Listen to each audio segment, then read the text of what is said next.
सब देख रहे हैं एजीटी लाइव 24/7। ये হচ্ছে AGT live 24/7। This is AGT Live 24/7. You all are watching AGT Live 24/7.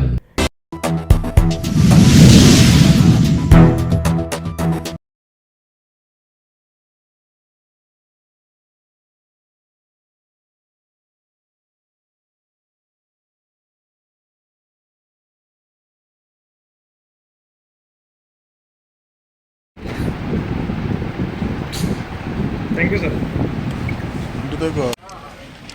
Okay. হ্যাঁ তো হ্যাঁ হ্যাঁ তার স্যার ফটো ভালো উঠছে, ফটো ভালো উঠছে। স্টার্ট করুন।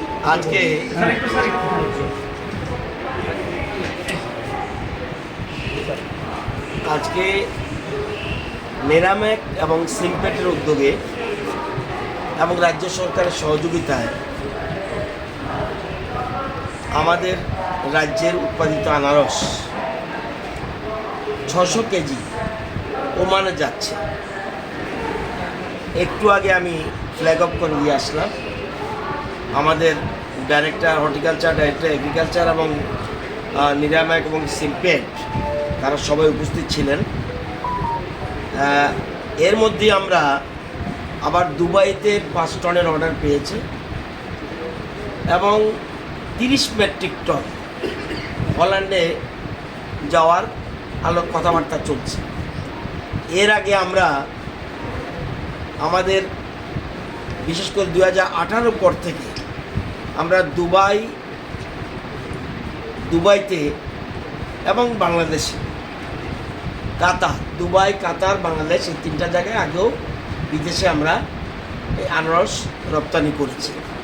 আমরা যদি দেখি, আমরা আনারস রাজ্যের দেশের বাইরে আমরা গত 5 বছরে পাঠিয়েছি 33 মেট্রিক টন এবং রাজ্যের বাইরে যাতে কৃষকরা, উৎপাদিত কৃষকরা যাতে তাদের উচিত মূল্য পায় এবং প্রেজেন্ট মার্কেট থেকে যেন বেশি পায় বা লোকে স্থানীয় মার্কেট থেকে যেন বেশি পেতে পারে কৃষকরা, সেই জন্য আমরা এই ব্যবস্থা করছি। আমাদের সরকারের উদ্যোগীরা করছে এবং রাজ্যের বাইরে অন্যান্য প্রদেশে গেছে গত 5 বছরে 12,551 মেট্রিক টন। এবার আমরা যেটা একটু আগে বললাম, হল্যান্ডের 33 এমটির অর্ডার আলোচনা চলছে এবং এছাড়া দুবাইতে 5 টন। আজকে গুয়াহাটির এক্সপ্রেসে রওনা দিচ্ছে 600 কেজি এবং গুয়াহাটি থেকে প্লেনে যাবে ওমানে বলেছি।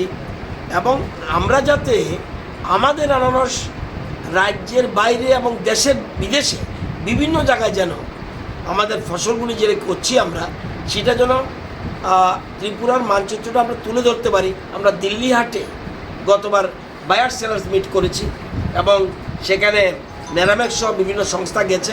এখানে আমাদের দেশের কৃষিমন্ত্রী এটা ওপেন করেছিল।